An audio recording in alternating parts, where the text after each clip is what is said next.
main slaughterhouse. As you can see, for some, it's business as usual. They just chose to come to work, and maybe they're planning to vote later on. Mzee, habari yako? Unaitwa nani? James Ochieng. James Ochieng, tumeona kwamba uko kazini, unapanga kwenda kupiga kura baadaye? Enyewe hiyo lazima nipige kura. Na umejiandikisha wapi? Where will you vote? Mimi niko tu Oruba huko ward. Okay. And what exact time are you planning to go and vote before the polls close? Yes, I love that. Thank you very much.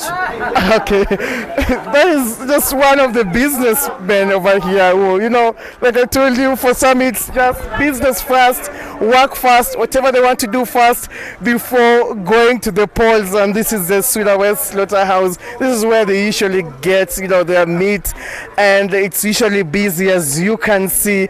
And, you know, earlier on we were at Muslim Primary School at around 6 a.m.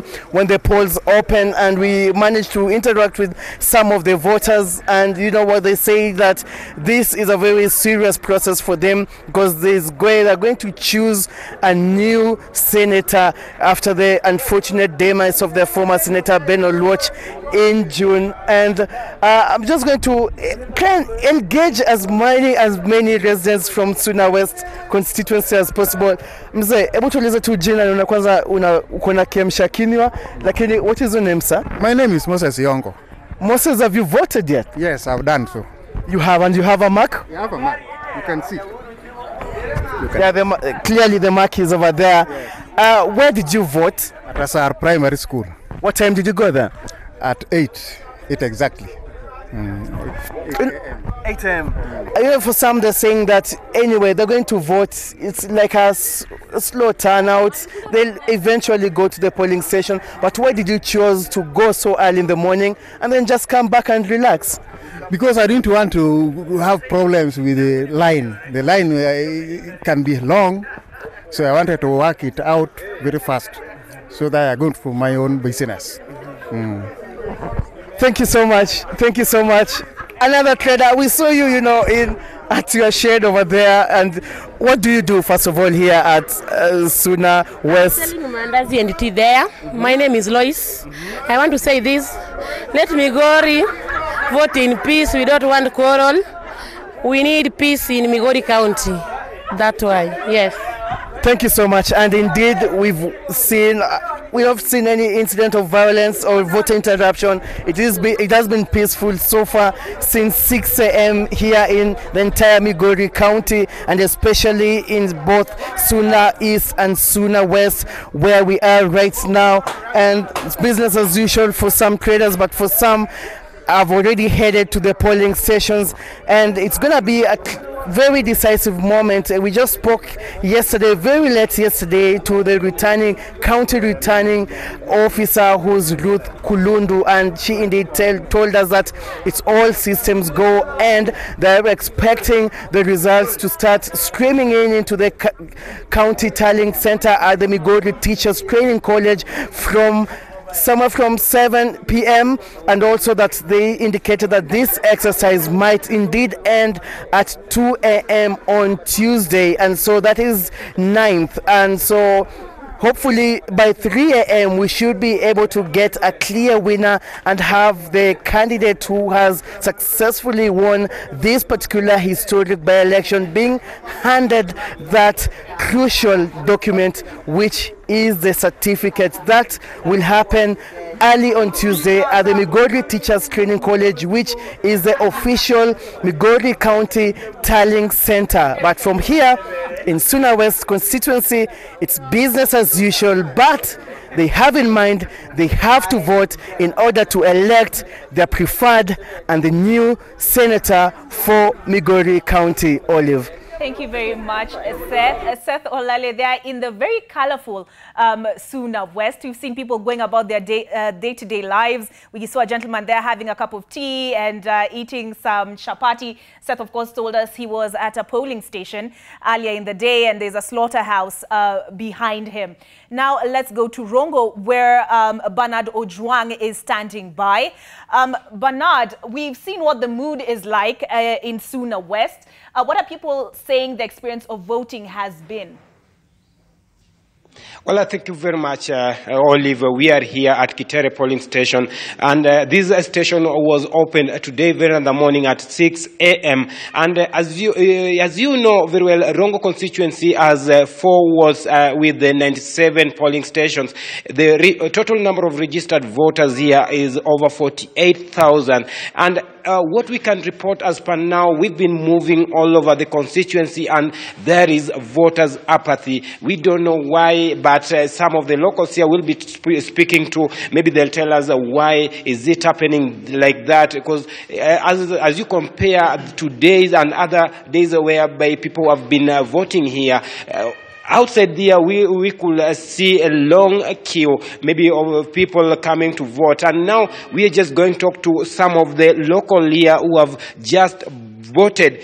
Join me here, mzee. Pengine utaanza kwa majina, waitwa nani, ulikuja hapa saa ngapi? Morris Ongoro Gola. Nilikuja hapa saa 12. Lakini nimevote tayari. Watu wengi hawajajitokeza kupiga kura. Watu wengi hawajatoka, lakini wanakuja. Unadhani kwa nini? Si wengine wameenda pale kwanza ndio wanakuja baadaye. Lakini watakuja. I'll speak to another person here. Join me, mzee. Have you voted? Yes, nimepiga kura. Nilianza hapa saa 12 na nimeona line imekuwa mzuri, watu wamekuwa wengi na baadhi wameshaenda na baadhi pia bado wako kwa line. Na hapa tunapoona kwamba hakuna watu hawakuji. Watu walijaribu kurauka mapema kwa sababu mvua ilinyesha, wengine wanaenda kupanda, wanaenda kurudia mahindi. Unajua kazi hapa, tuna kazi hapa ya kulima. Asante. Olive, I'll talk to one of the leaders here, that is Rongo MP Polabor, whom together we have been moving all over this constituency together with Senator Rose Nyamuga of Kisumu. Join me here, Mheshimiwa. There is a voter turnout, poor voter turnout. What do you think is the main reason? I think as is the normal trend, normally in by-elections, you find that the turnout is normally not as good as the general election. But since it is still early, and this area, people are predominantly farmers, I think most of them are still attending to their farm works. What do you expect in the course of the day? We expect that in the course of the day, as I also vote in this polling station, once I've voted, we'll go out and try and get the votes to try and get people to come and vote. That will be part of our responsibility as we go around the constituency to ensure everything is okay, and we'll be urging voters to come and vote, to come and express their democratic right. Well, thank you very much, Mheshimiwa. I'll speak to Rose Nyamunga, who is the observer. Just welcome, Mheshimiwa.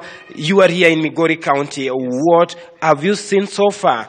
We've managed to go around a few polling stations, and as you say rightfully, that right now the turnout is a bit slow, but I don't think we should fear anything, because normally in the morning people tend to go for other things, because this is a by-election. It is not the main polling, the main kura as it has always been.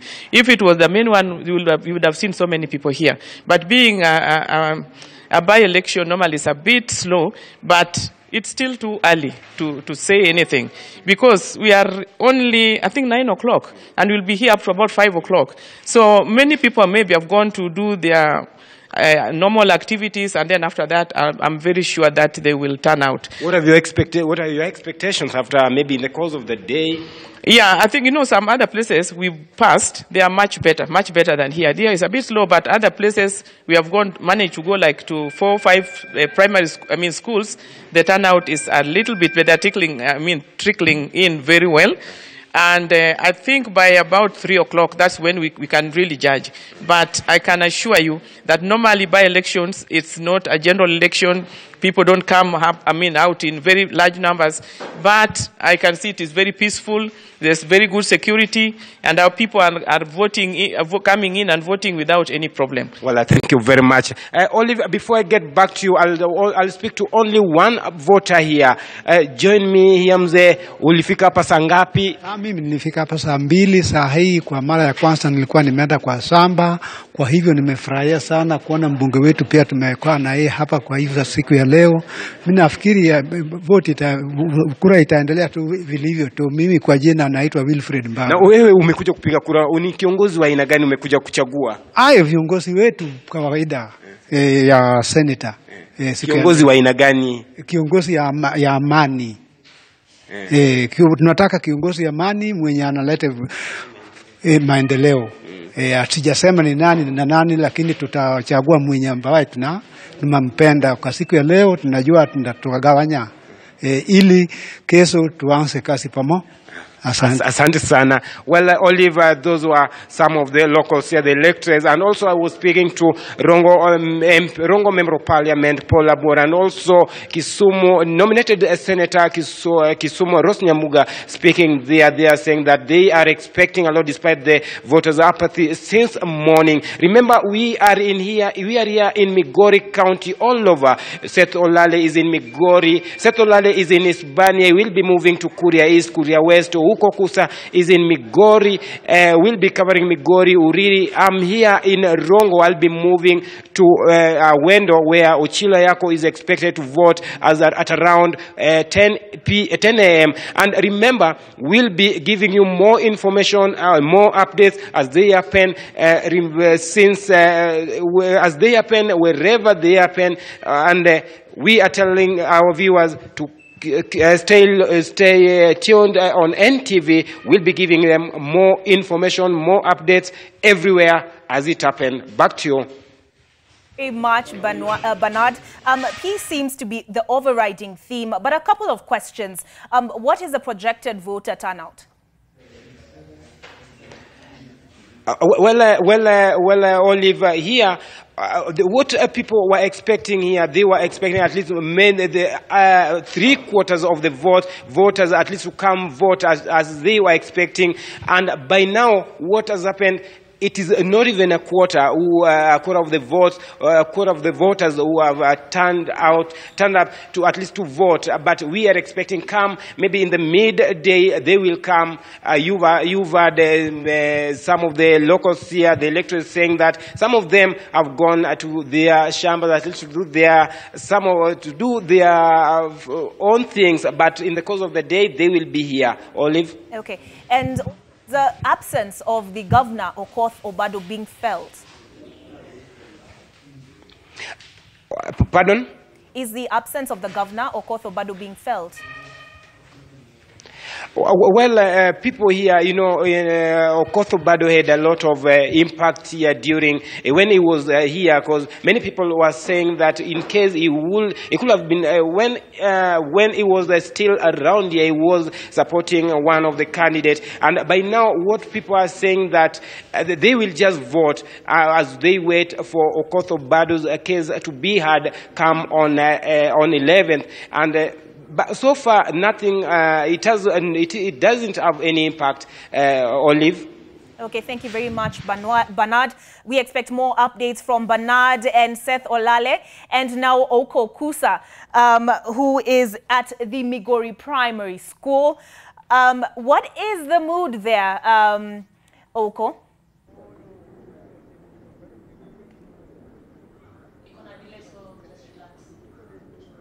Well, Olive, what is happening here is that the turnout so far, contrary to what has been reported back there by Ojuang, is it's average. It's only 9 o'clock, and of course you can see behind there queues, which is very unusual in a by-election to see queues of people lining up to vote. So as far as I am concerned here at Migori Primary School, the turnout so far is a bit impressive.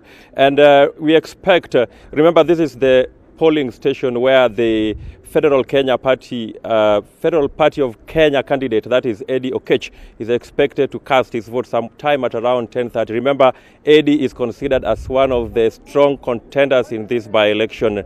There are a total of 6 candidates, of course, but Eddie and ODM's Ochilo Ayako have emerged to be some of the strongest contenders in this particular exercise, and therefore he is expected here at around 10:30 to cast his vote, and that is something that a lot of people here are waiting for. And of course, we know that at the end of it all, it's a bit early yet, of course, to tell whether it's Eddie or Yako who will carry the day, but that we'll get to know as the hours go by. Just to shed some little insight of what has happened here in Migori, Suna West. We'd like to talk to some guy called George Collins, who is an observer with Haki Kenya. He's going to tell us what he has observed so far as this exercise is concerned. George. Thank you very much, Okusa. What I would basically say is that looking at the preparation of IEBC, I must say they've done very well. That is beginning yesterday from the time they were distributing the ballot papers to as we speak right now. I know there's been a small challenge here and there, especially on Kimskit, specifically on this polling station. But I must say that I was impressed by the way IEBC responded to ensure that Kimskit in Lane 5, Session 5 was able to work on well. And I also must say that I'm impressed that so far we are observing this election, the by-election in Migori County, and I have not had any incident of anything that might threaten anybody to participate in this process. So I would say that people are very peaceful, and it's too early again to predict that there is voter apathy. That I would not agree with, but I must say that we need to appreciate that this place is more farmers, people are traders, so they must get time to come and vote, and of course they need to express their democratic right. In terms of preparations, IBC is well prepared to conduct this by-election. And when I was moving around, I realized that all the agents were present. Also, we had different people coming to vote. As long as you are registered in this particular polling station, nobody was turned away. So I must say that so far, so good, things are prepared well, and I don't see any challenge that might hamper people in terms of vote. Yesterday, the Federal Party of Kenya candidate, that is Eddie Oketch, told us that he had intelligence that his opponents, that is ODM, had planned to actually disrupt this particular exercise. In your movement around, have you maybe encountered incidences of such nature? No, we've not encountered any incident. In fact, to the contrary, I've seen people very peaceful and moving to the polling station and going to their workstations. So I cannot say that there is any incident where we've seen somebody being thrown out or chaos being created. That is something that we've not seen in places that we have observed. Yeah. Is it too early maybe to ask you whether you think this exercise will, the outcome will be free and fair? In terms of free and fair, this is a conversation that many people have had. But I want to say that anybody who comes to cast their vote and they are registered here, nobody has turned around. So in my opinion, it is free and everyone can come as long as you have a registered voter here. But again, as time evolves, we'll be able to know later if somebody was denied or not, if there is any incident that might say that the election was not free and fair. But I want to say the polling stations were opened in time, especially here where we opened. The ballot boxes were there, the ballot papers were there, everyone was set to do their businesses, the party agents were there, and that is already an indication that nobody had ill motive in terms of what is happening. Thank you very much, sir. Thank you. Olive, that is George Collins, one of the observers here working with Haki Africa, just telling us about his observation so far. He's spoken about a free and fair outcome as far as the exercise is concerned at this particular moment. Remember, this is Migori Primary School, where the Federal Party of Kenya candidate, that is Eddie Oketch, is expected to cast his vote at around 10:30 this morning. Remember, Eddie and Ochilo Ayako are locked in a tight race for this particular seat, which was occasioned by the death of Ben Okello, who was the senator here but died in June early this year. Back to you, Olive. Thank you very much, Oko Okusa speaking to us there from the Migori Primary School. Himself, Seth Olale and Bernardo Juang will keep us updated throughout the day on that polling exercise. Now let's have a look at today's diary. Well, the people of Migori are at the ballot today. They're voting for a senator after the demise of Ben Oluoch Okello. The Orange Democratic Movement senatorial candidate, that is Ochilo Ayako, is seen as among the main frontrunners, with Eddie Oketch being a key contender. Voting began this morning, and IEBC has insisted that all preparations were complete in good time and are urging all registered voters in Migori County to come out and exercise their constitutional rights.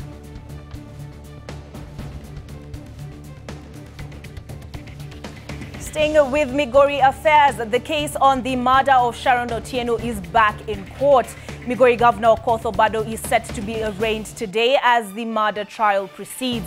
His case is to be consolidated with those of other co-accused persons. The governor was admitted to the Kenyatta National Hospital on Wednesday after he said he was ill. The court denied him bail on account of uncertainty of the safety of witnesses in the case.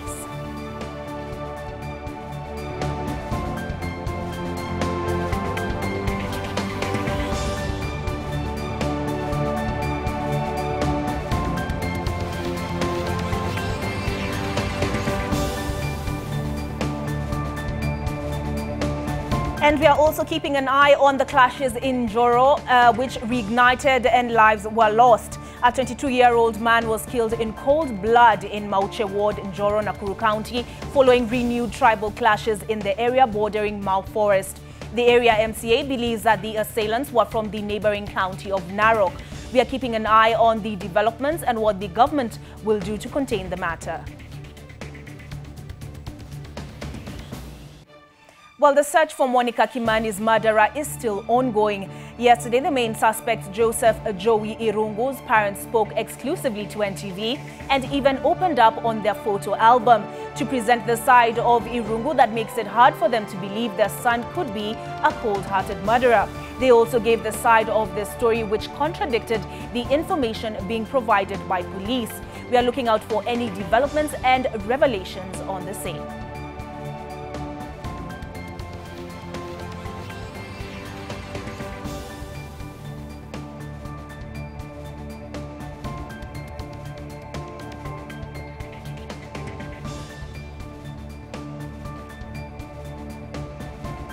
The hashtag is NTV Today. The handle is at NTV Kenya on Twitter.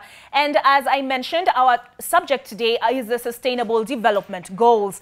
And that more specifically in the area of education, health, gender, and food security. And it's for that reason that two of my panelists today are Sandra Ojambo of Safaricom. Sandra, forgive me, Sandra Ojambo. And Gabriel Rugalema, thank you very much for joining us from the Food and Agriculture Organization of the United Nations. Thank you. Now, Gabriel, just the other day, FAO released a report on the state of food security. Can you perhaps just highlight what the important aspects of that report were? Yes, thank you very much to have me this morning. FAO, WFP, the World Health Organization, UNICEF, and IFAD released a report called The State of Food Security and Nutrition in the World 2018. And the report shows that the hunger situation is actually increasing. From the low numbers of around 800 million to 800 million and 21, that is a population that is now hungry, at risk of hunger, that 151 million kids are stunted, and that 51 million children in the world are facing severe situation of malnutrition. These numbers are huge. I was just doing a simple calculation outside. For 151 million kids that are stunted, you would need about 2.5 million buses to fit them in. The number is as big as 3 times the population of Kenya. And so while in the last 3 years we have seen the hunger situation going up, this is a reverse of the trend that we had seen in the last decade where the numbers were going down. So we have been asking ourselves, what is the problem?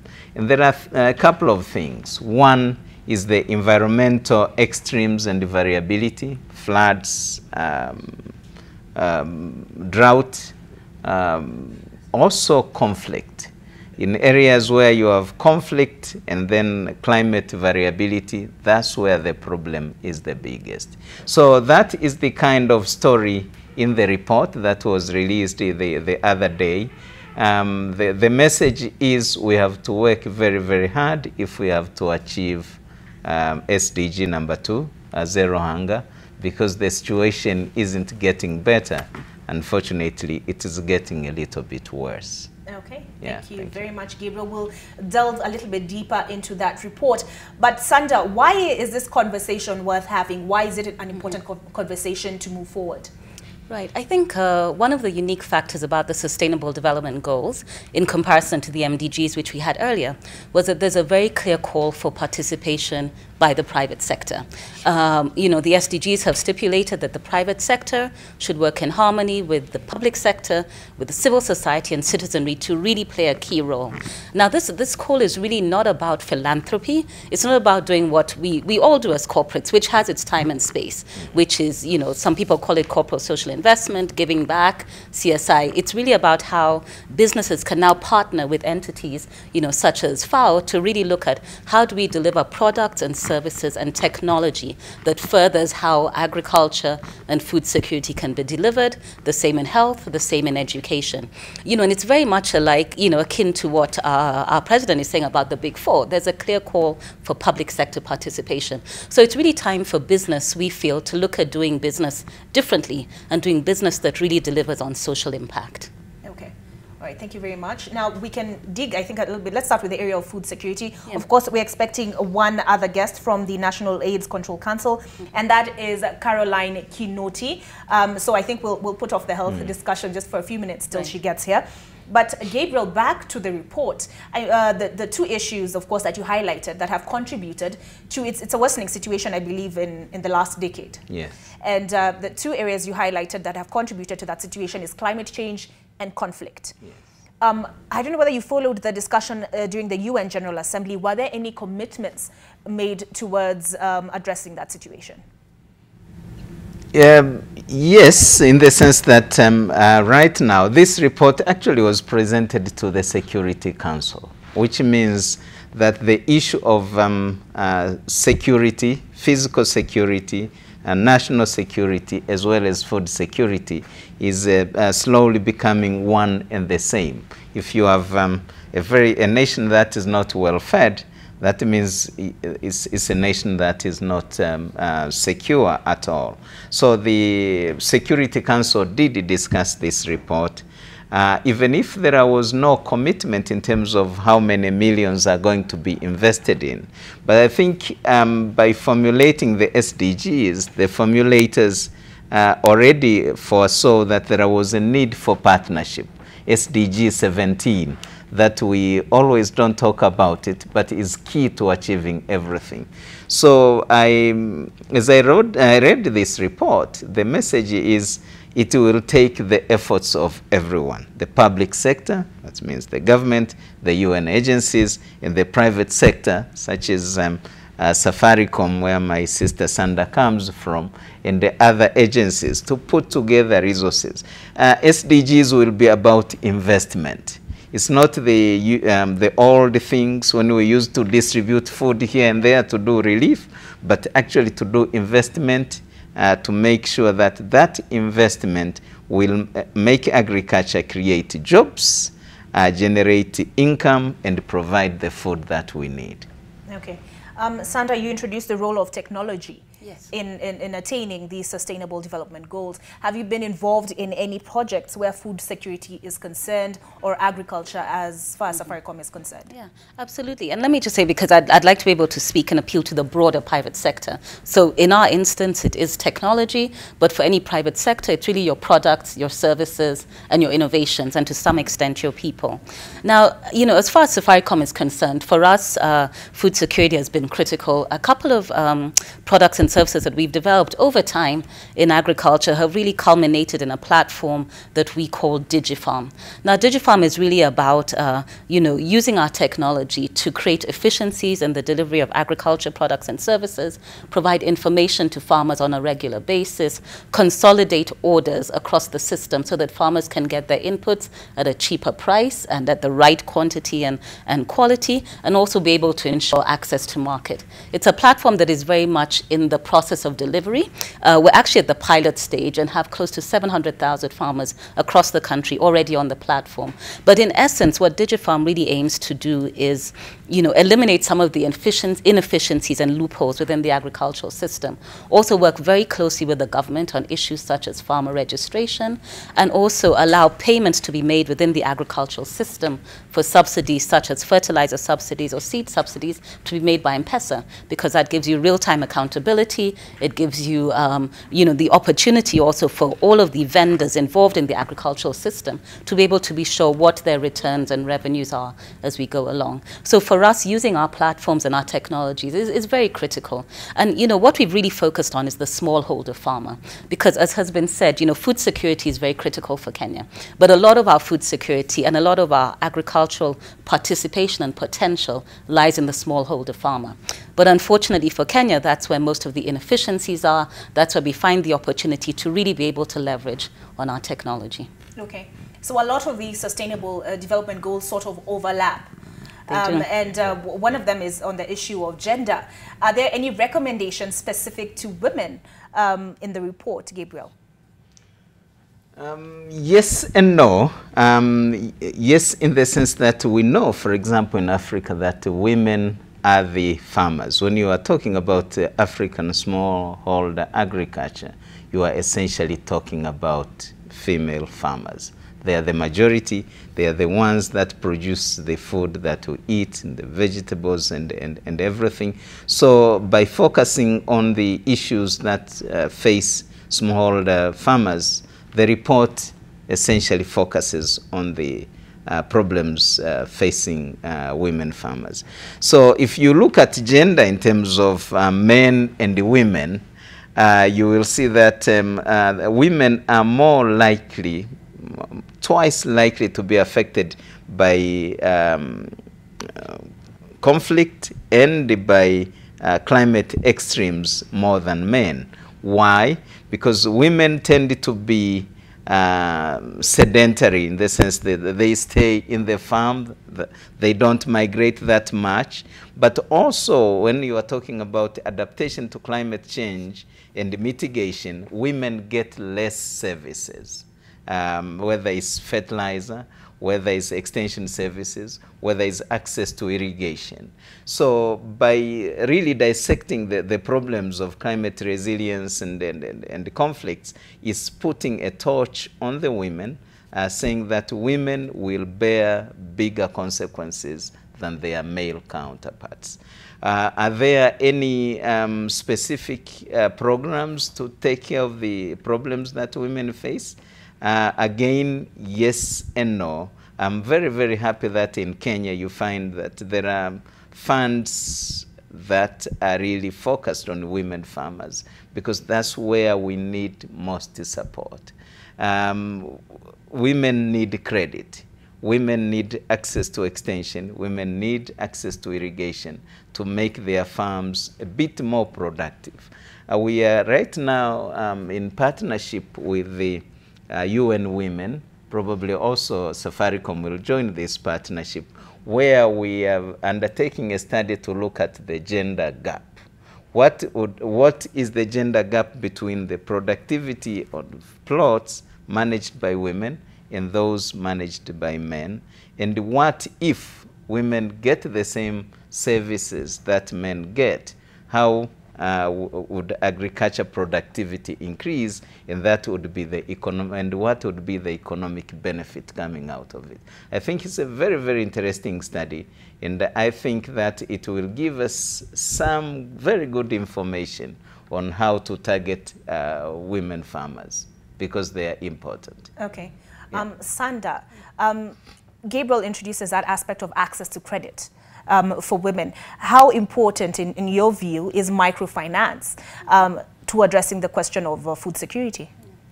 It's actually very important. As has been said, women are a key part of Kenya's agricultural economy. And, if you take it broader, women are actually, 50%, if not more, of the population. But the fact of the matter is that access to credit, access to many resources, is not equally distributed. And women often come out marginalized or less able to access across the board.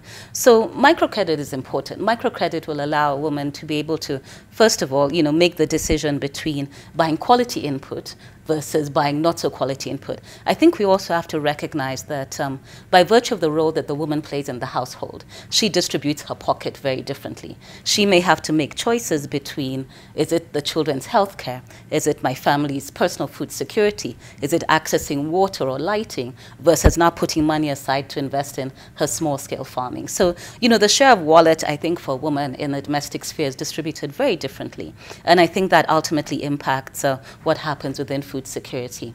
But I do want to pick up on a point that Gabriel mentioned about gender gap.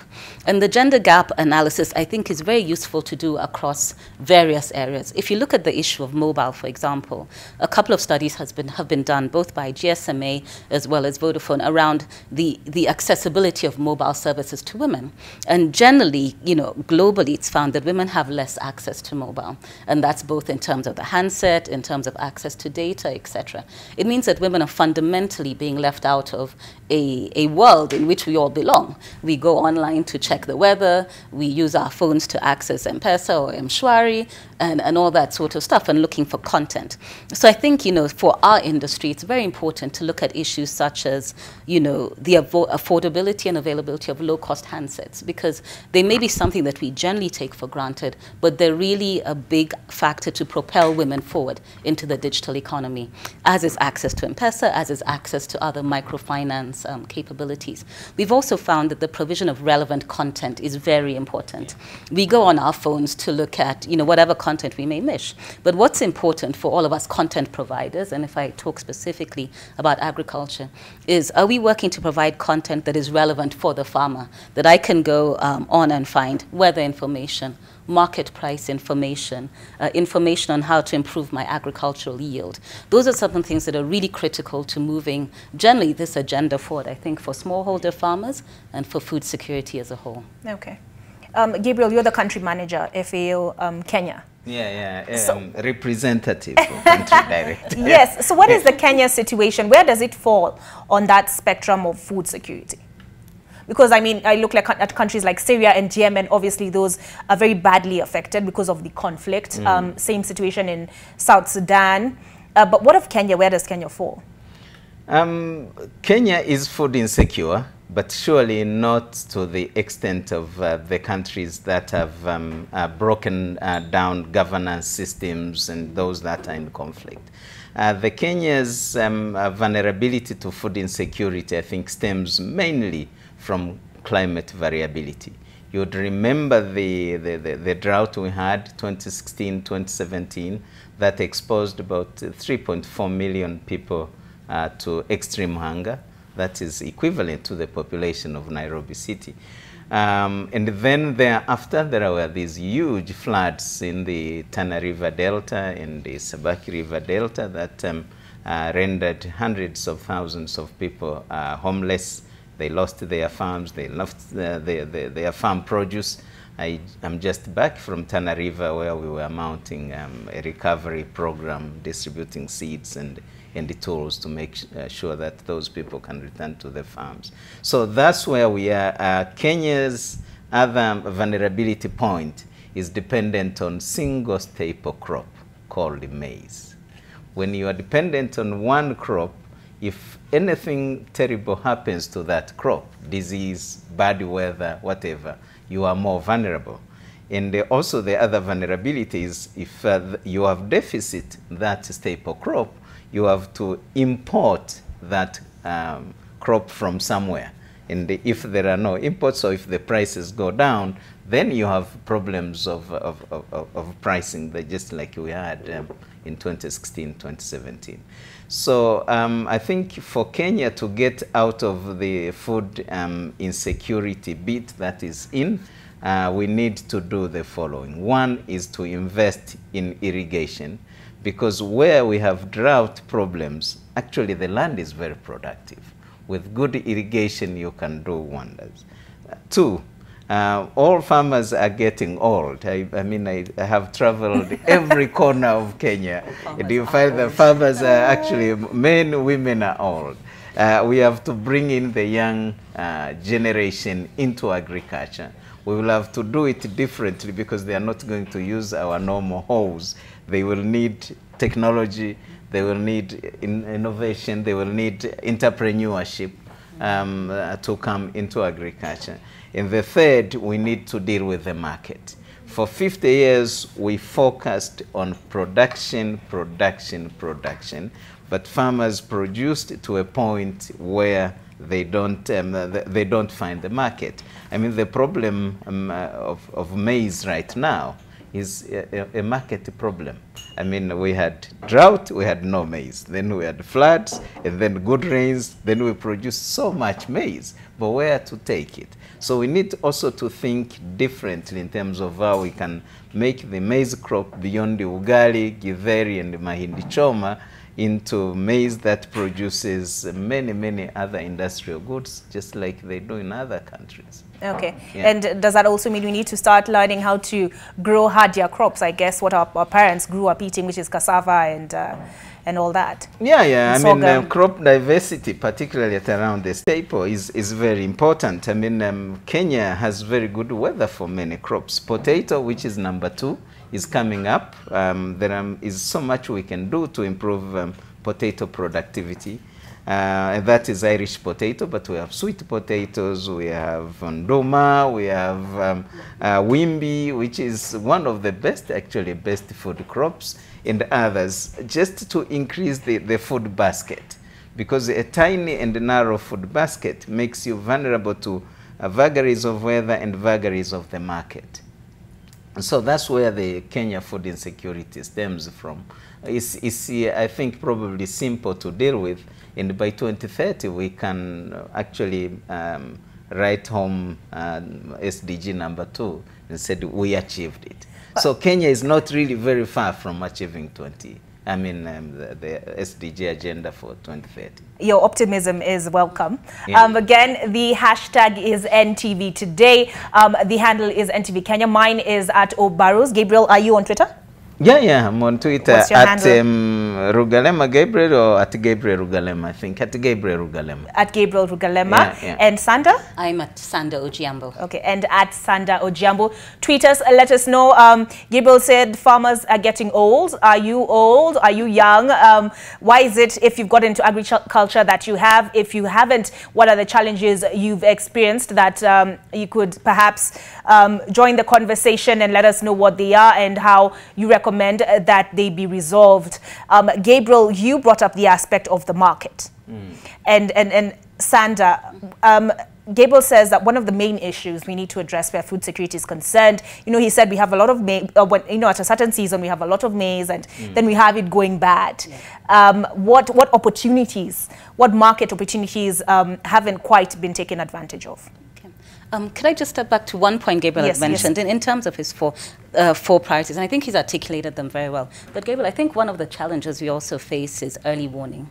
Yeah, and just, I think the lack of resilience around our early warning systems, because you mentioned a pattern of drought and then famine and etc. And I think that really an area that we need to improve on is the first preventive part. If we have information that can advise us on upcoming floods or upcoming droughts, I think that hopefully the entire sector should be able to shift accordingly.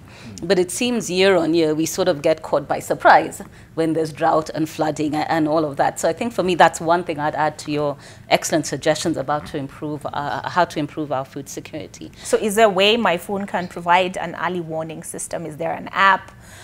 Well, I think first of all, it's for the entities that work around, weather and weather prediction to be able to provide accurate information in time, and then that can then be worked around by content aggregators and provide those in terms of simple solutions. There are a couple of solutions already. We've incorporated some in our DigiFarm product, but I think these just need to be more widely known and disseminated, even above and beyond mobile, such that people are fully aware. And I do agree that climate change has also really impacted what are traditional farming cycles and our weather patterns. But I do feel that it would be great if we can have better early warning systems so that farmers are able to prepare and shift. We are also able, to your question, to move around food stocks and supplies such that where there's a deficit in one area, you're able to move from a surplus area and vice versa. I think we all comment about how when we're doing road trips across Nairobi, in certain places you see stocks and stocks of vegetables in buckets by the side being sold at throwaway prices, whereas, 100, 200 kilometers away, people are living in a food insecure situation. So I really do think there is a way, with proper information, and very clear information, not opaque, availed to everyone within the value chain. The farmers, the input suppliers, the aggregators of supplies, and ultimately the customer, the consumer, such that we're able to also manage moving logistics around. It's not perhaps an easy thing to manage, but I do feel it may help alleviate some of these situations where there is a mismatch. I think we can all recall, I think it was 2011, when there was a very large famine around the country, and private sectors, along with others, mobilized around Kenyans for Kenya. But as there was famine in critical areas of the country, there was also surplus and largesse in others. So perhaps also a redistribution of resources could have helped in that regard. Okay. Yeah, if I may add that, I fully agree with Sanda. If we build an early warning, early action sort of platform. And if I could just come in there, yes. How would that differ from what we already have in terms of the notices that the Met Department already provides? I think what you have now is the Met weather forecast, which says, oh, there will be rain and it will be that much. We need to bring it to a level where in FAO we are trying to do is we have worked out something called the PLUS, Predictive Livestock Early Warning System, which combines the weather situation, the water situation on the ground, satellite data, and then looks for 6 months to come, how will the forage conditions and water conditions on the ground change. So from probably yellow to brown to red. And so 6 months you can tell that there will be no feed for animals in this region. So we already start buying hay while it is still affordable.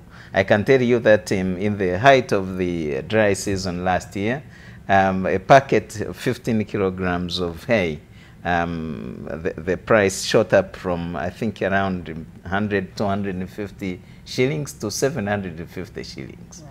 But if we had done planning very, very early, we would have saved a lot of money. But also acting early, for every dollar you invest, you get $2–3 in return, in the sense that you can save livestock from dying, you can advise farmers to sell their animals early, and a few other things. So for me, the partnership then, if we go back to partnership between the private sector, the technology producers, like the financial sector, and the government and UN agencies and others, to come together then and say, okay, how will the early warning, early action in Kenya look like? I'm sure there are many things that we are doing. NDM is doing something, FAO is doing something, the government is doing something, Safaricom is doing something, the Met Department is doing something. I think the challenge is for all these things to come together into one system, one platform that has command and control, and that can be kicked into action as soon as we have a problem, or even before we have a problem. All right, yeah. Sanda and Gabriel, in your capacities, I'm sure you have traveled the country. I'll start with you, Gabriel. What success stories have you come across in the area of food security? I think there are many stories, but I will just take a few. I mean, I was in Samburu recently, and I visited a group of young people who got some support from FAO. And this one man who is managing the group was actually working in a hotel here in Nairobi. And he told me every time he went to Samburu, his boma fence had dropped down, his sheep were sick or they had died, and then he decided, okay, can't I stay home? And so FAO trained him in agronomic practices and everything. And then he set up his farm. It's a group farm. They're producing vegetables and producing maize and everything. And he told me, look, when I'm on the farm, I have these advantages. I earn money. I'm not very far away from the family. So I take better care of my wife and my kids, and they were missing me. But also he has diversified. Now he has gone into poultry production and produces the eggs are for his family consumption. And so there are many, many such examples, small as they may be. I went to Embu, and this woman who has benefited from FAO Aquaculture Project. She built a very, very nice and beautiful house, and she's sending her 3 daughters to university. And she told me, look, this house doesn't smell fishy, but actually comes from the mining fish. The problem that we have is we have success stories in various places. They are few and far apart, but development is a product of density. You know, Nairobi is not rich because there are very entrepreneurial people. It's because we are all close to one another. And so movement of labor and goods and services is faster and is cheaper and benefits everyone. So if we want to overcome food insecurity, we have to make sure that all households reach that same level. It's not this woman in Embu or in Tharaka Nithi or in Samburu we have to go and admire. There have to be millions of such households around Kenya. Okay, thank you very much. We take a short break, but when we come back, Santa, I'd like to hear what your experience has been. Have you encountered such success stories and any that involved technology, new technology? And Gabriel, I'd also like to hear from you what FAO is doing to encourage younger people to take up agriculture. And if you have given up employment to take up farming, what has your experience been like? The hashtag is NTV Today. The handle is at NTV Kenya, at Olive Burrows, at Santa Ojiambo, and at Gabriel Rugalema.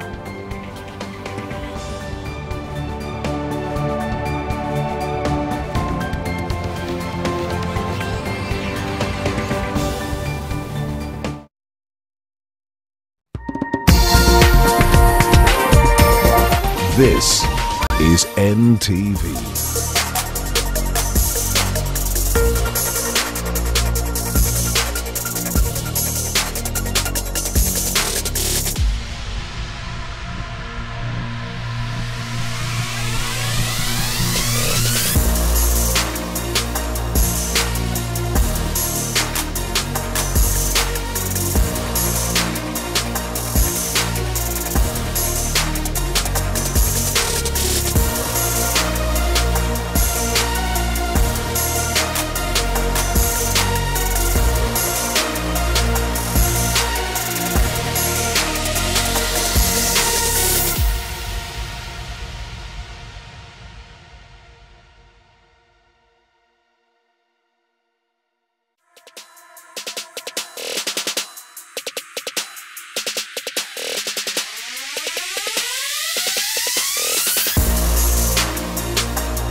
for the last few minutes. I'm joined by Sanda Ojiambo from Safaricom. Thank you very much for being here. And Gabriel Rugalema, who is the country manager, Food and Agriculture Organization of the UN. So, Sanda, I was to come back to you. And we're discussing the role of technology in farming. And I asked, are there any success stories that come to mind?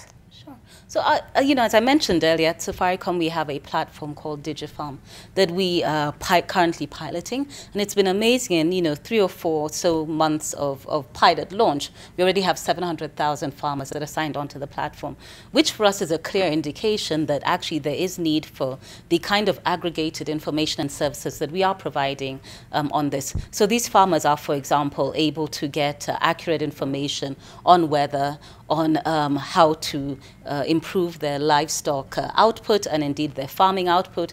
They're able to get information on market prices. We're able to also aggregate orders such that we procure in bulk and provide the savings and cost efficiencies onto the farmer. So for us, just the mere fact that we have a platform that is not, you know, already gone above the line in terms of product and service is indeed a great success. But, you know, if I can go back to some of the more, you know, traditional farming successes, such as Gabriel had mentioned, you know, I want to go back to a story which I feel perhaps was not very well covered when we completed Kenyans for Kenya. And, you know, in areas where the kind funding from, you know, many Kenyans, you know, was given, we're able to actually integrate with the support of Red Cross long-term agricultural sustainability projects. So, you know, across the country, and it would be great, you know, for one to do a trip and really explore how communities that are typically pastoralist or weren't farming are now integrating agriculture into a lot of their work. So you find that now farmers are able to plant food, use it for their domestic consumption, as well as perhaps sell surplus, generate an income, and then drive their whole domestic livelihood forward. Another, you know, example we have also within actually the M-Pesa Foundation, which is one of our foundations at Safaricom, is a dam that we rehabilitated in an area called Kinango in Kwale constituency. Now, as far as we've been told, this community has been really heavily reliant on relief food. And what we found is just, you know, first of all, rehabilitating and ensuring a solid water supply, consistent water supply, as well as training on agricultural methods, installing of drip irrigation down into the small farms, teaching on agricultural practices, provision of weather information and market information has turned a community that was essentially reliant on relief food to one that now produces enough stock for their home consumption as well as sells for surplus.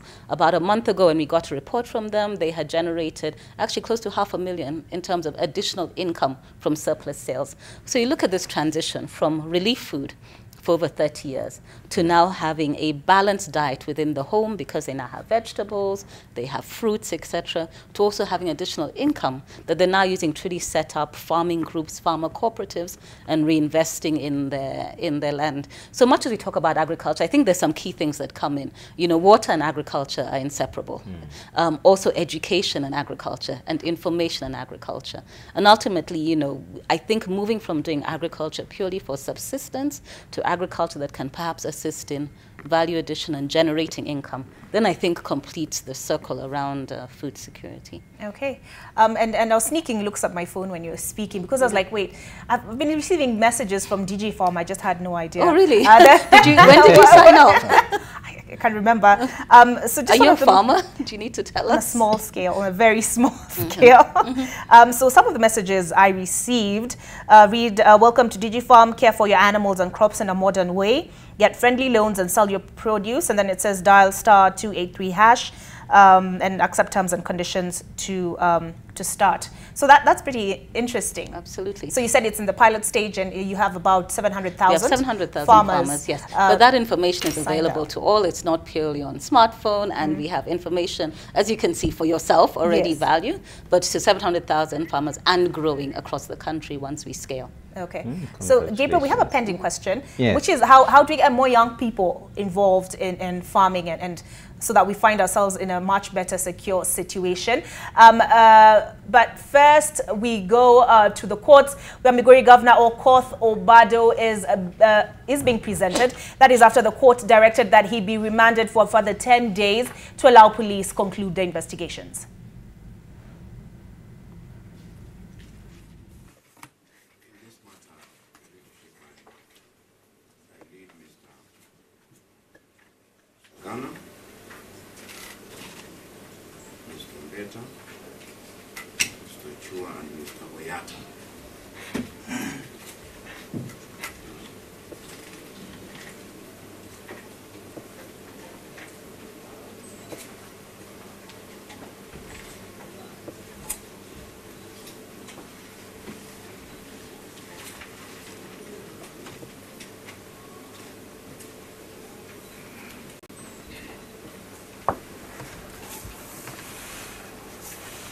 Yes.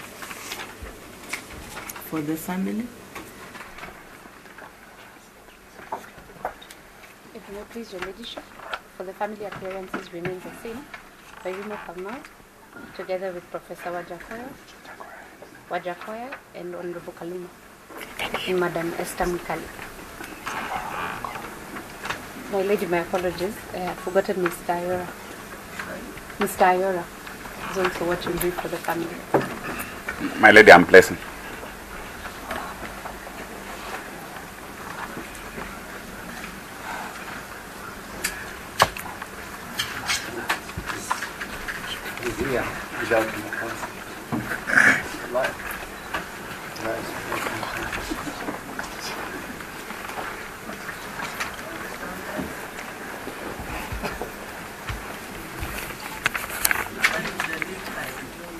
We wish to. We will take number 46. Yes, the others will be consolidated.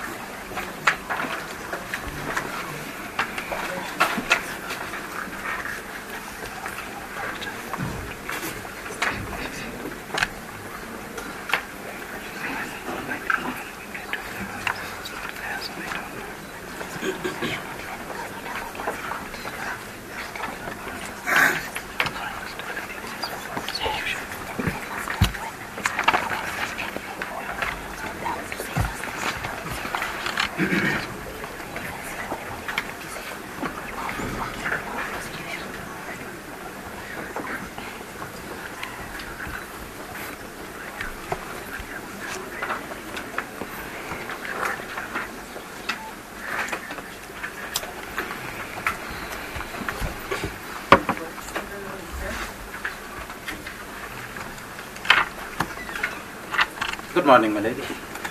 In the matter, my name is Oronga. I appear together with Mr. Muga and Miss Angawa. Present, my lady. Present.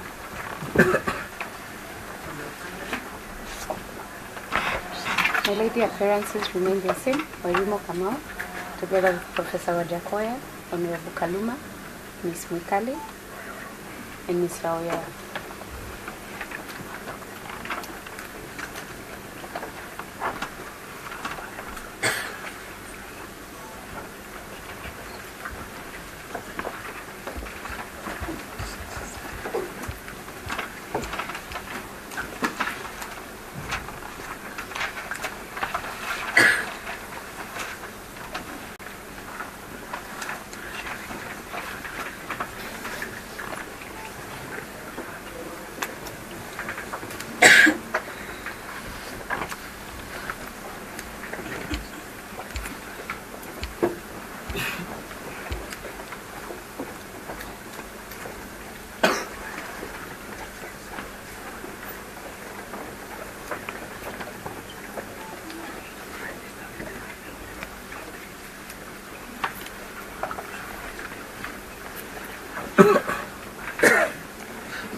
There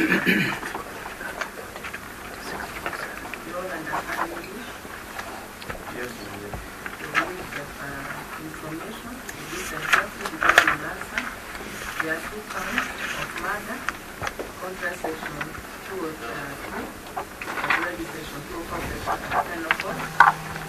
The first count, the particulars are that the 3 of you that is Zakaria of Port of Bada, number 1, number 2, Michael Lima Oyama, and number 3, Pasquale Young, 0. Between the 3rd and the 4th of September this year, at the Wada area in Antonia sub-county, within Mubay County, 20 others were not before the court in murder Sharon, the lane, Otieno.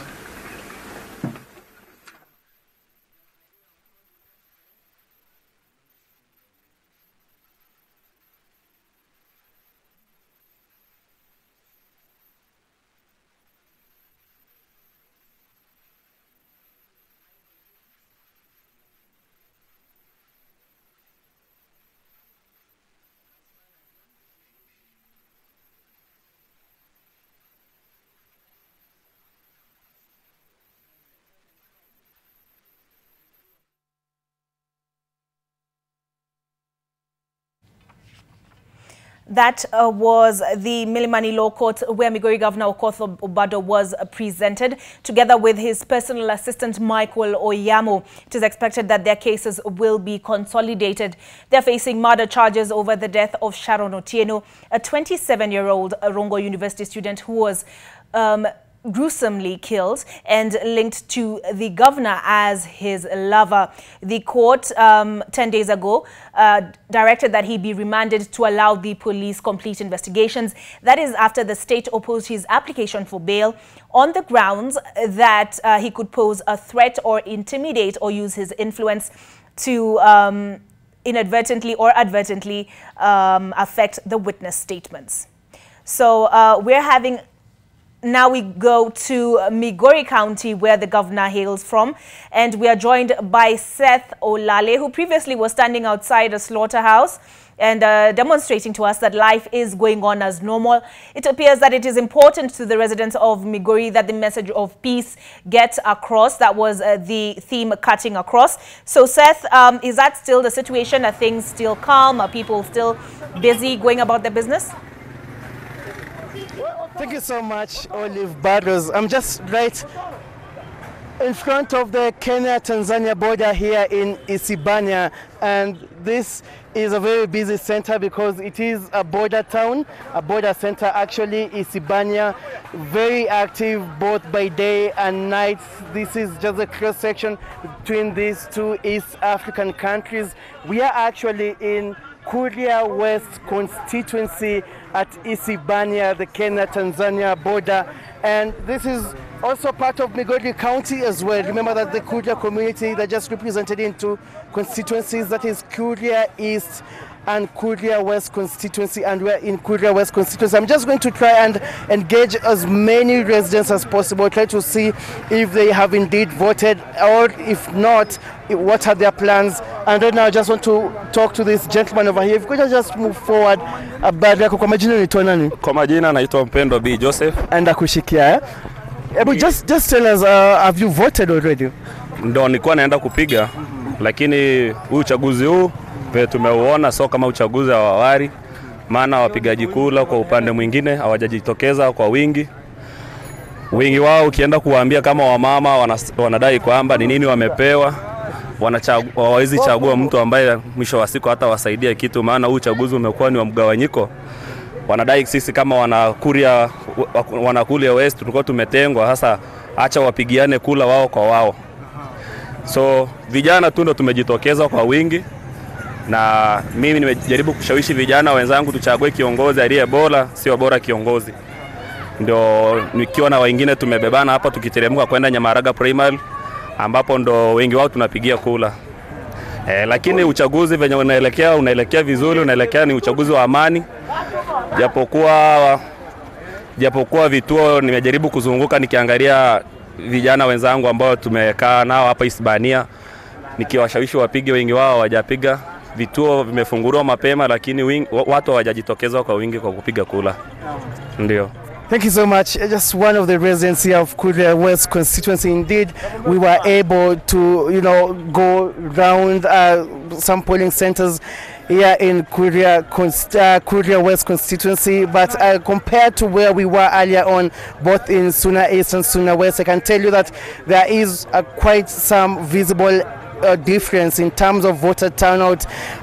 Voters here in Kuria West constituency don't seem to, have gone earlier maybe if they indeed plan to take part of this particular exercise. But it is game on. They're saying that they're just going on the normal business, on the normal way of life. But if they're going to go to vote, that one will be a priority, but maybe not just now. I'd also want to talk to this mzee. Habari yako? Mzuri. Hebu mzee tueleze kwa majina ni nani na kama umeweza kupiga kura. Wewe ni mkazi wa hapa Kuria West? Mimi ni mkazi wa hapa Isibania. Mimi jina langu naitwa Laurent Felix Chacha. Mimi nimeshapiga tayari, hata mkiona kidole changu, na kitu ambacho nachosema ni kwamba uchaguzi unaendelea vizuri, lakini kitu ambacho kinachotushangaza ni kwa vile nimeona mheshimiwa mbunge wetu wa kule West Matias anaingilia kuja kuhonga vijana, ndio anaokimbia nao, anahonga pesa ili mpinzi Edi apigie kura. Okay.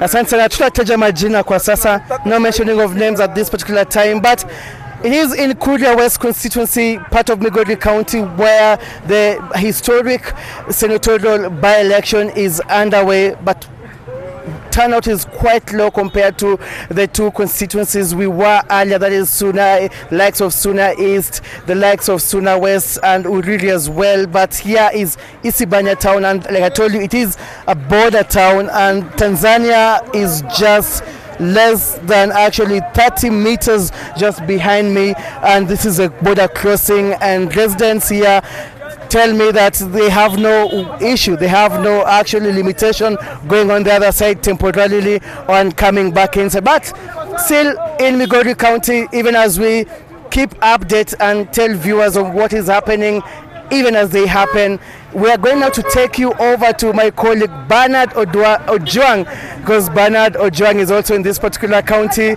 Mr. Ojwang, where you are, tell us, what have you witnessed? Is it a high voter turnout compared to Kuria West constituency? Bernard? Here at Anindo Primary School polling station, and remember, we've been moving all over all over Awendo and Rongo constituency, whereby we were saying we witnesses voters apathy, and currently we are in our Awendo Anindo Primary School. We'll be talking to some of the voters here just to tell us what kind of a leader maybe are they going to vote for. Follow me, join me here. What kind of a leader maybe are you going to vote for? We are seeing here. Yes, we are going to vote for somebody who can help us, because in Awendo we have very many problems that we need somebody who is potential and can help us. Yes, and as I am going to vote now, I'm going to vote democracy, not as a political parties. I'm going to vote for somebody who is going to help us in Awendo. Today you are going to elect your leader. What do you expect from this leader? I expect so many things to our leaders, because we know that we have a problem as a common people, and we need somebody who is potential, who is energetic, who can and work with the youth people and help us. Because even in Awendo, we don't have a tarmac road, and we need somebody who is focused and that can do those works. So as we are going to vote, I know we are going to vote block, and we are very happy that we are going to select somebody who is focused for our youths. Yeah. In other areas, we've been seeing voters' apathy. What do you think is the main contributing factor? And that one is just because of the euphoria of the party. But with us in Awendo, we don't go for the euphoria. Yes. Well, Olive, I'll talk to another person here. Welcome. You'll start with your name. Tell us, umekuja kupiga kura, ulifika hapa saa ngapi? Mimi sitaki kuongea. Ulifika hapa saa ngapi? Nilifika saa 11. Angalia kamera pale. Nilifika saa 11 kuja kuvote. Na kiongozi wa aina gani umekuja kuchagua siku ya leo? Mimi nataka kiongozi bora mwenye anaweza kutusaidia hapa Wendo. Ndio maana tumeamuka mapema tukuje tuvote hapa. Tumetembea kila mahali hapa na tumepata watu hawajajitokeza kupiga kura. Unadhani ni kwa nini? Hata mimi inanishinda kwa nini kujuu. Tunaona hapa Wendo turnout iko chini sana. Hata ukienda mali zingine utapata kama ziko chini kabisa. Hata sisi tunashindwa kwa nini tunataka kuchagua uchaguzi bora. Thank you very much. I'll speak to another person here. Join me here. You are here. You want to vote. Tell us, what kind of a leader are you going to vote for today? Honorable Ochila Yako. What kind of a leader? He's a good leader. Huyo ni mwongozi mzuri. Nikijua. Yeah. Lakini tunaona kama turnout haikuwa chini sana sababu tunaona kama watu wana vote. Watu walikuwa wameogopa pressure ya kutoka kotini kule ngambo. Lakini sasa hizi watu wamepoesha. Vile Raila amesema ndio naona vile wanafanya sahihi. Well, I will be speaking to some of the locals here and joining is this habari ya mami. Mzuri. Umekuja kupiga kura siku ya leo? Ndio. Umekuja kuchagua kiongozi wa aina gani? Nimekuja kuchagua kiongozi ule ambaye anaweza tusaidia hapa Wendo sababu tuko na shida nyingi sana. Shida kama gani? Shida kama maji, tunasumbukana maji kama sisi wa mama, kuleta maji tunasumbukana wakati wa jua, alafu usiku mambo ya security sio mzuri. Habari yako? Mzuri sana. Umekuja kupiga kura? Ndio. Ulifika hapa saa ngapi? Nilifika hapa saa 12 lakini nirudi kidogo lakini nimerudi tena. And ni kiongozi wa aina gani umekuja kuchagua siku ya leo? Kiongozi mzuri mwenye ako na akili mwenye atatusaidia hapa Wendo kama security. Hatuna security ya kutosha, barabara sio mzuri na zingine. Tumeweza kutembea kila hapa eneo bunge la Wendo na Rongo. Watu hawajatokeza kupiga kura. Nadhani kwa nini? Mimi nadhani watakuja tu hata saa 8 watafika hapa wengi sana. Hawatachelewa juu walikuwa wanangoja hii siku. Habari yako? Salama sana. Umefika kupiga kura, watu wengi hawajajitokeza kupiga kura. Unadhani kwa nini? Wengi wamejitokeza ni ila tu unajua leo tunapigia tu Senate peke yake. Sasa wengi wanakuja, mtu anakuja anapiga na anatoka anaenda. Sasa naona wengi wamejitokeza. Wewe umekuja kupiga kura, pengine umekuja kuchagua kiongozi wa aina gani? Nimekuja kuchagua kiongozi mwenye anaweza fanya kazi kwa umakini na tusaidie sisi kama wakaaji wa Migori County. Well, we were speaking to some of the locals. Come with me, my cameraman. We'll be talking to some of the locals here. Habari yako? Umefika hapa kupiga kura? Ndio. Umekuja kuchagua kiongozi wa aina gani? Kiongozi ambaye anaweza akatusaidia, mtu ambaye amekomaa, ambaye hana mambo mingi sana. Watu hawajatokeza kupiga kura. Unadhani kwa nini? Nafikia bado wanakuja juu ni mtu mmoja tu ndio tulikuwa tunafaa kuja kumchagua. So nadhani watu bado wanakuja wako nje. Okay, we'll be talking to another person. Habari yako? Poa sana. Angalia kamera pale, umekuja kupiga kura. Watu wengi hawajajitokeza kupiga kura. Unadhani kwa nini? Juu tunataka mabadiliko. Tunataka tuchague muongozi mwenye anaweza kutujalia. Juu tuko na mashida mingi hapa Wendo. Na wenye tuwashapigia wanatuacha tu hivyo bila hata kufikiria mambo yetu wenye tuliwaambia.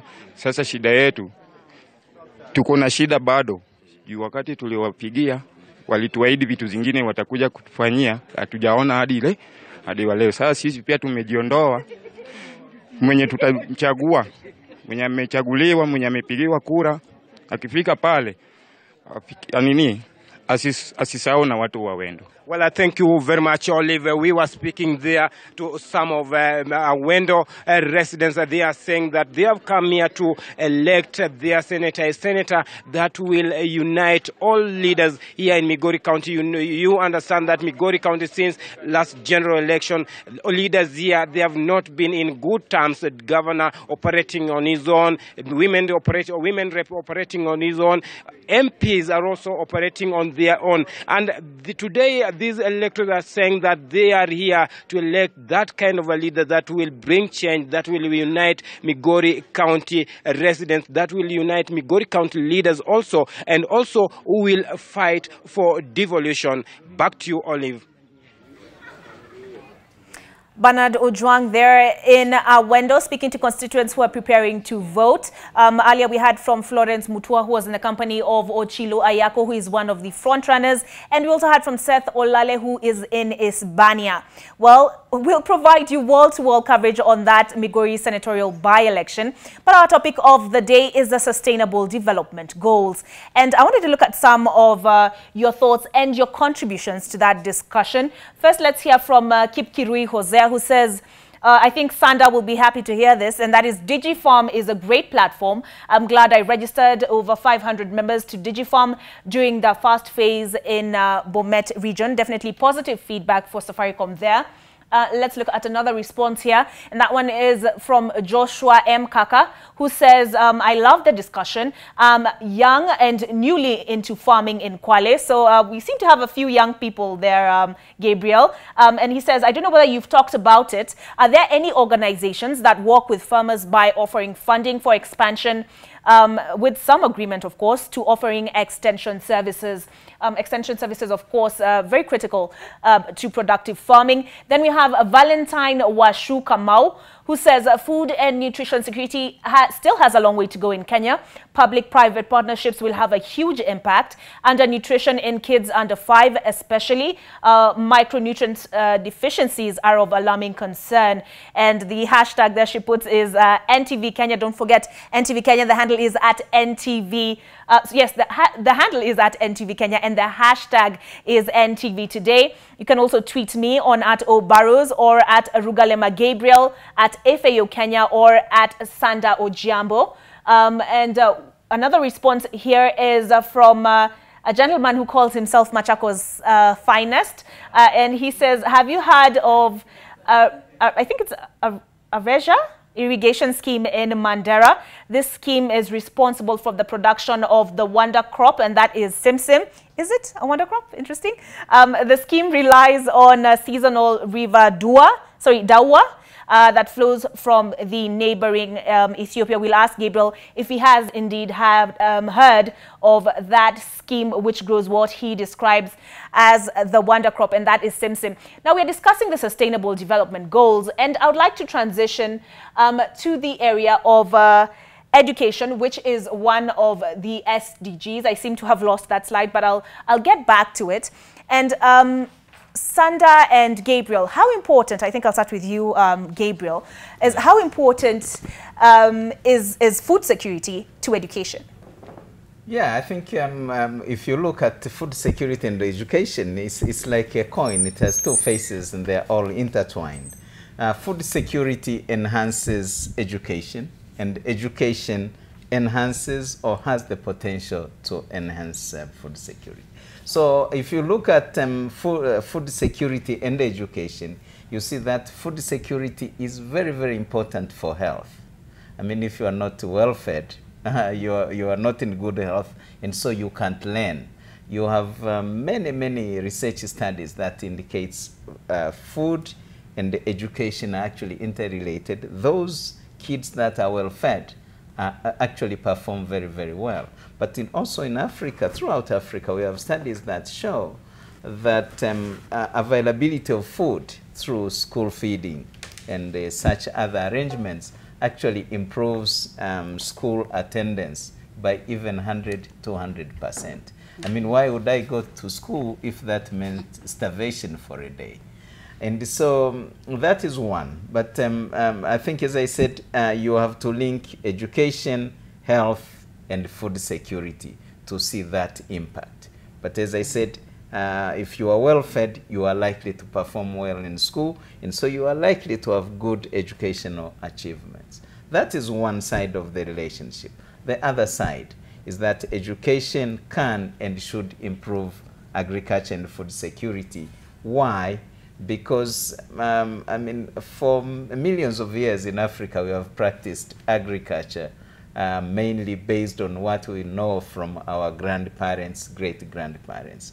But if you look at countries that have made a big impact in agriculture, America, Japan, whatever, it has been based on good education and research and innovation.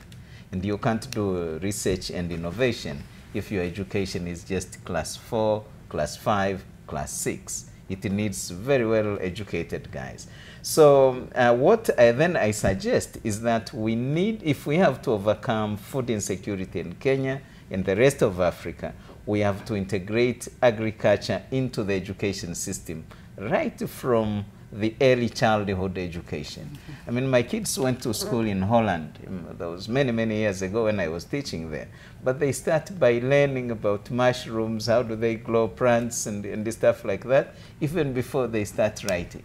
And so agriculture then is inculcated into their minds. They love to see things growing. But it's not only about seeing things growing. Agriculture, particularly for a young person of today, is about production, is about logistics, and that is a huge area. It's also about providing services, including technologies, the apps. We have talked about DigiFarm. I have here an app called Kilimo na Mifugo Bora.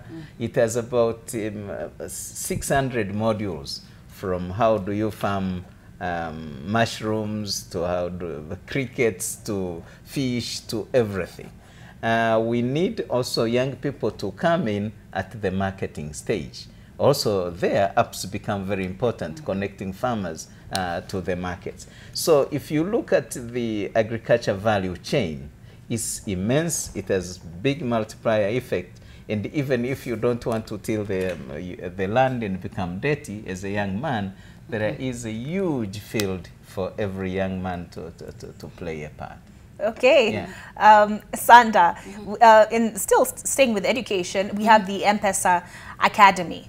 But what new innovations do we have in the area of education that make access to quality education, which is one of the Sustainable Development Goals, possible? Okay. So, I'm sorry, may I just go back and add one more thing onto Gabriel's point around education and agriculture? You know, one of the things with our farming systems right now is we're tied to land. Now, some of the innovations ongoing in agriculture are things such as aquaponics or aeroponics, where you actually do not need that piece of land to grow your crop. So people are farming using very small amounts of water, and this can produce things such as strawberries, mushrooms, high-value crops. You can also grow potatoes, tubers, cassava, yams, etc., in air. And these are some of the experimental farming things that if we go to scale, we can remove that tie onto I have to have an eighth to be able to farm, to more like I have to have a piece of productive asset to be able to farm. So I think that's also one of the areas where, information, training, I think there's a couple of colleges that are training on this right now, can really add value to Kenyans. And then also looking at value addition in the agricultural space. So you might have a glut of potatoes, but what value do you add rather than just selling a bucket of potatoes? So there's many ways that agriculture and food security can really be expanded. But because I'm very passionate about education, I think for us, one of the key things, again, looking at the SDGs, is the promise of lifelong learning. In the last era around the Millennium Development Goals, we focused on getting people into school. So, with free primary education, we saw the high number of people get into primary school. We saw them then transition to secondary school. I think where we are now with the SDGs is really looking at the quality of education that we provide, but also making sure that we continue to learn all through the education cycle.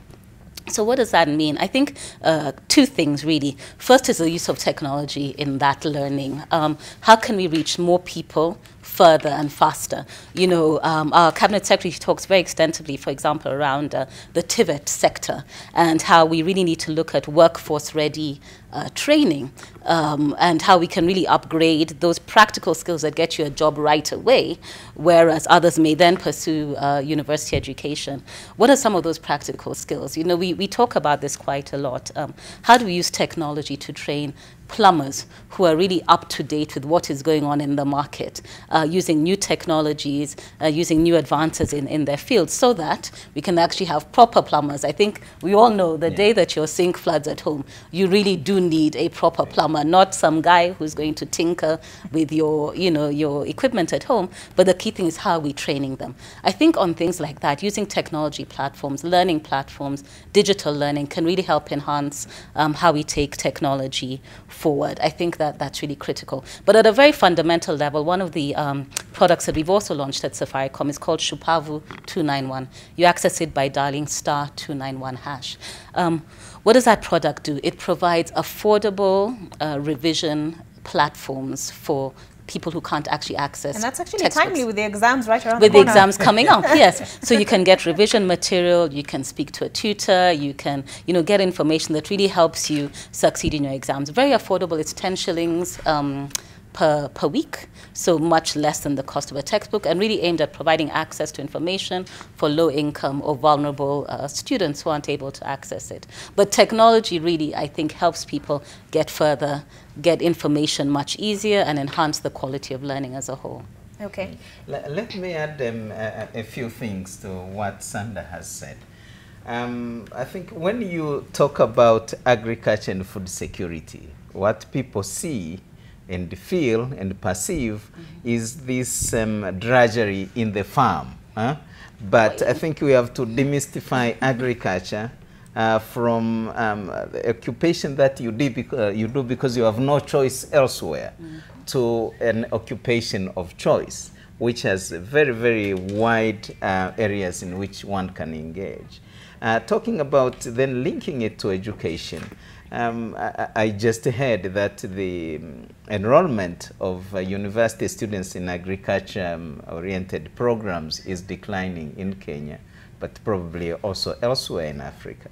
And then we have been debating this problem in FAO, and my argument is that it is declining because we are still teaching agriculture in the traditional way. Hey, here is how you plant a tea tree, or this is how you plant a banana, put fertilizer, put manure, put water, and all will be fine. But I mean, the world has moved on. From the 19th century, it's not the same. Now we have to train people in agriculture entrepreneurship, for example. Agriculture, application of technology, innovation, use of these platforms that Sandra is talking about. And then genetic engineering, then it can make sense in the modern world. But if our curriculum is still stuck in 1960, absolutely, and we are living in the world of 2018, I mean, young people are not going to really get involved in this agriculture. But we just received a message, Sandra and I, and we were reading through. And one young man who is in Kwale says, look, the biggest problem is credit. I have land, I have everything I need, but where do I get credit to start off, to apply those entrepreneurship skills, those innovation skills, and the technologies that you are telling me about? So I think for me, credit remains as one area that this country needs to delve into. There have been very, very good innovations by AFC, by Equity Bank, and others. The European Union is working on a program called AgriFi, financing financial blending for agriculture SMEs. So, but we need to bring this information to the attention of young people and to say, where do you get the service that you need to be an entrepreneur that you want to be? All right. Yeah. Thank you very much, Gabriel. And hopefully we can get together with Sanda. We can get some of these students, if it's one of your collaborative projects, some of these students to come in and show us what this new technology is. You talked about aeroponics, and hydroponics. Yeah, hydroponics. It would be interesting to actually see what it works like in studio. So hopefully we set a date for another day. But unfortunately, we have to end this conversation here. Thank you so very much for taking part in the discussion. we appreciate your contribution via Twitter. The handle was at NTV Kenya, still is at NTV Kenya. The hashtag has been at NTV. My Twitter handle is at Burrows. Sandra's, it's at Sanda. So very sorry. At Sanda Ojiambo and at Rugalema Gabriel. But don't go anywhere, because coming up is NTV Sasa. As we launched last week, we have a new format. And you'll be coming back with Jane Ngoiri. Jane, tunatarajia nini? Olive, salamu alaikum. Sasa, alaikum salam. Ujambo. Si jambo. Weekend kwa vipi? Ninakuwa kwenye mtihani. Na KCPA haijafika. Kiswahili nilipata alama gani? Kiswahili. Wow. Well, wote tusimwaibishe mwalimu wako. Naam, kama Olive alivyosema, muda mfupi tu kuanzia sasa NTV Sasa itakuwa inaanza, na siku ya leo Olive, katika NTV Sasa tunazungumzia jambo ambalo wanasiasa wanatembea kila mahali pembe ya Kenya, wanazungumzia kuhusu kura ya maamuzi. Na katika NTV Sasa tunakuuliza, je, katiba inafaa kurekebishwa au la, na kwa sababu gani? Tupe sababu. Katiba inafaa kurekebishwa au la? Sema nasi kupitia mitandao ya kijamii, Facebook, Twitter @JaneNgoiri, @SalimSwale 001, @NTV Sasa. Msikia tunazungumza kuhusu nini? Kura ya maamuzi, inamaanisha referendum katika maamuzi. Tutakumbuka kwamba weekend iliyopita naibu wa rais William Ruto alisema yuko tayari kufanya marekebisho, lakini si kwenye ile utapeli ama conmanship. Haya, kizungu conmanship ni nini? Utapeli. Na asante, basi tuungane baada ya muda usiokuwa mrefu katika NTV Sasa. Nitakuwa na mwenzangu Salim Swale.